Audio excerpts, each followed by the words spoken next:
महाराष्ट्राच्या राजकारणात टिपू सुलतानच्या मुद्द्यावरून पुन्हा एकदा वातावरण तापलं आहे। यावेळी अमरावतीचा खासदार नवनीत राणा यांनी थेट काँग्रेसवर निशाणा साधत जोरदार हल्लाबोल केला। उतू उतू बाहेर पडतंय अशा शब्दात त्यांनी विरोधकावर टीका करत हा मुद्दा केवळ इतिहासाचा नसून विचारसरणीचा असल्याचं सांगितलं जात आहे। टिपू सुलतान याच्या नावावरून राजकारण का केलं जातंय? कोणाला खुश करण्यासाठी हे सगळं सुरू आहे का?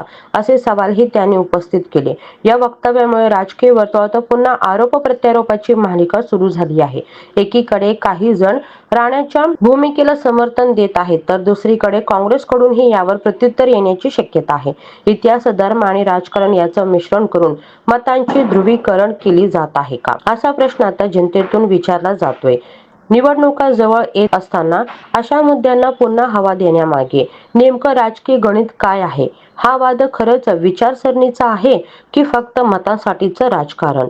तुमच्या मते अशा ऐतिहासिक व्यक्तीवरून होणारा राजकारण थांबायला हवा का? अधिक अपडेटसाठी HSN मराठी न्यूज चॅनलला सबस्क्राईब करा।